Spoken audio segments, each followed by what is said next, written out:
after this video, you will be a step closer to becoming more confident. Okay, let's get right into it. First things first. In order for you to become more confident, you have to get to know yourself. You have to study yourself and your behaviors and your emotions to a point that when someone comes up to you and tells you, oh, this is the way you are, you can be like, yes, I am that way, and I know why I am that way, and I'm working on fixing that. Because no one can tell you who you are when you know who you are. When I started healing my traumas and I started this whole healing journey, I became a lot more confident in myself. Because before I used to think like, oh, I'm just crazy. Like I'm a crazy person. And then when I started healing my traumas, then I realized, oh, wait a minute. You're not crazy, you're hurt. And this happened. And this is why you're acting that way. And then I could heal that. And then I could also not listen to when people said to me, oh, Liz, you're just crazy. How do you study yourself? You journal, okay? The thing that helped for me personally was therapy. I went into therapy, I talked to my therapist, and she validated me in a lot of ways. I've been gaslighted my whole life and thought that I was overreacting, nothing was wrong with me, I was just crazy. Until I started talking to my therapist, and then she told me, no, you are this way because this happened. This is how we can fix it. And she literally made me feel sane. How to get to know yourself is you literally have to ask yourself, why am I feeling this way? Why do I have these issues? Why do I have these addictions? See, I am so tired of people just saying, oh, it's just mental health, whatever, it's just that way. This is not normal. This behavior is not normal. Like, other thing is read books about subjects that you want to know more about yourself, right? So for example, me, I had obviously the PTSD and trauma, so I read the book The Body Keeps the Score. So these things are actually like scientifically proven that can happen. There's research done on this. It's like my brain is wired differently than non-abused children. I was like, wait a minute, like literally a whole door opened for me. So educate yourself on yourself. You're the best subject you will ever study. You're the best investment you will ever make. See, people cannot take away your knowledge. They can take away anything from you. They can make you feel this small. They can make you feel stupid. But what they cannot take away from you is what you know and your intelligence. So work on that. Dedicated to something. See, confident people always have something that they're dedicated to, whether it's a goal, whether it's a hobby, whatever it is, you know. Obviously, people like that will not be confident because what is there to be confident about? Why should you be confident? Literally, if you're constantly not doing anything, you don't have any goals, you don't have anything that you want to do or even hobbies you like to engage in, how should you be confident? If you even go out with a group of friends, what will you talk about? You have nothing to talk about. Surround yourself with people that you look up to. I read this quote recently and it was about if you want your ego stroked, then you should hang out with people that look up to you.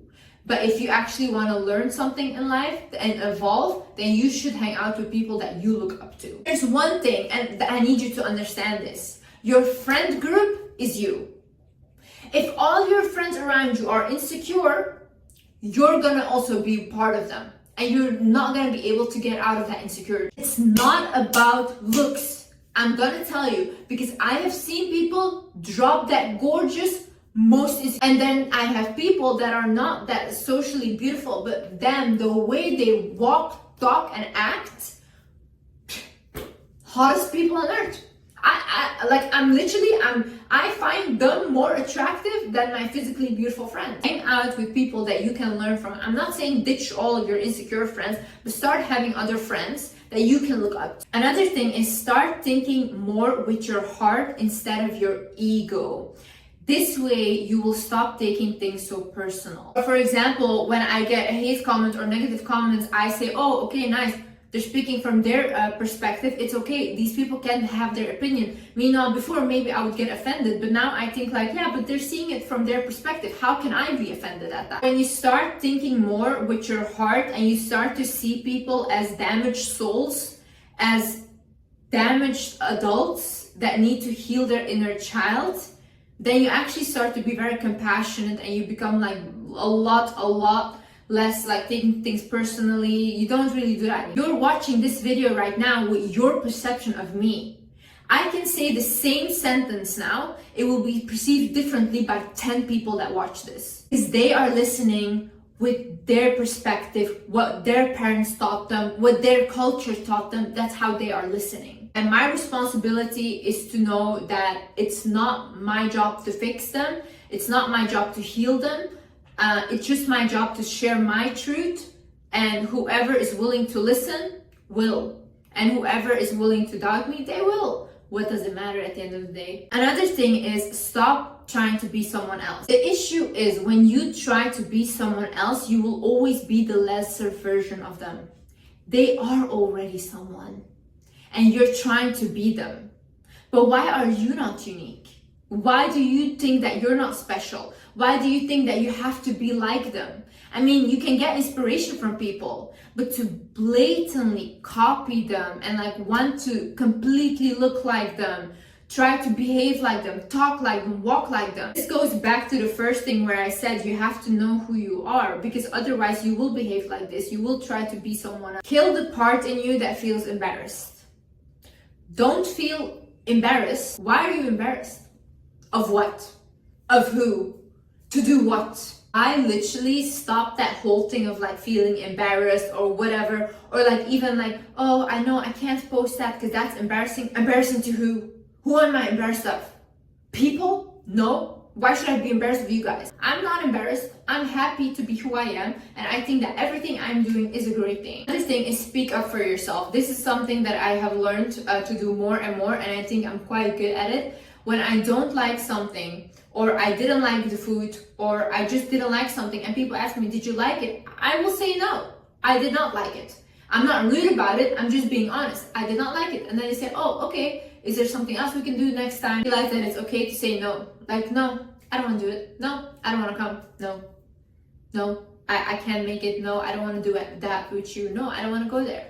I also had like a lot of people ask me like, oh, can you promote this, blah, blah. And I said, no, I can't. I don't do that.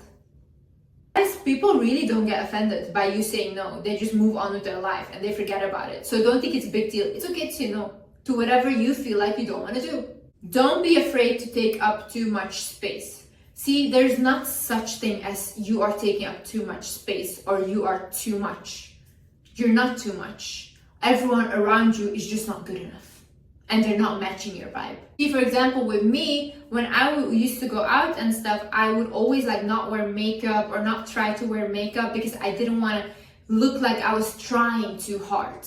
But why would I not try? Like, why would I not do that? Why do I not want to look cute or look good, you know? Because I was just afraid of the attention and all these things. But why not? Stop like dimming your own light to make others feel better. Because at the end of the day, it's not that they will feel better, it's just that they see you as less, okay? It's not that you're doing them a favor, they just don't care about you. Another thing is admit when you're wrong and be willing to learn. See, these days people are just like, oh no, I'm so right, like I know everything. We don't know anything. Like we literally as humans, we don't know anything. Stop thinking that you know everything and that you don't have to learn anything anymore and all these things. No. Like one of the most confident people, they're always willing to learn, and highly intelligent people as well. Rewire your mind with positive affirmations. I know I've said it 100 times, but this is because it actually works. I listen to positive affirmations myself till this day. You believe in your mind is the most powerful thing. Imagine you say an affirmation every single day, I am powerful. You say that just every day, even if you don't believe it. I am powerful, I am powerful, I am powerful. You look at yourself in the mirror, you say, I am powerful, I am powerful. What will happen? You will start to be powerful, feel powerful, and attract powerful people. Trust your ability to bounce back from anything. About an interview that I watched from Lisa Nichols, where she said true confidence comes from your ability to bounce back from anything. So basically she was like, when I do something, I think about, you know what, even if this thing fails, I can bounce back from it.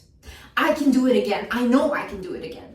And that is actually true confidence. Because see, when you do something, it doesn't have to be perfect. If you're waiting for it to be perfect, you will never even start, because perfect does not exist and you will not be happy. But if you think to yourself, you know what, I'm gonna try this thing and maybe this thing will not work out, but at least I tried it, and when it fails, I will try something else.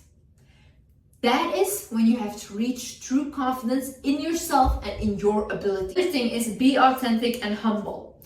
Every confident, truly confident person I know is themselves authentically. They just are the way they are. They just don't try to like, oh, I can't say that because otherwise I will not fit in. No, they just say what they want, and they're obviously not rude, but everything they say is their opinion and what they feel like. And that's it. They're authentically themselves and they don't try to be someone else. Also, they're humble. That you're better than anyone, you're 100% insecure. Another thing is exercise, join a sport, do whatever.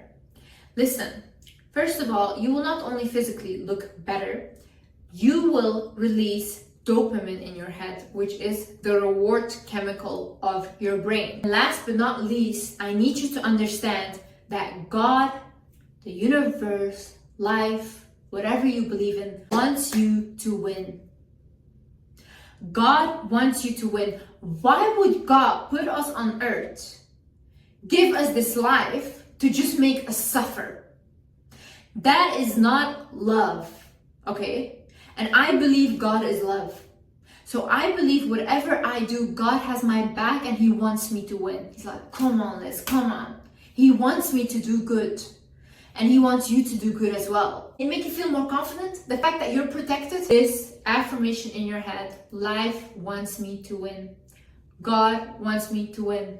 Repeat that in your head. And I promise you, you will not fail. Okay guys, thank you so much for watching this video. I hope you guys learned something. And yeah, I see you in the next video. Bye bye.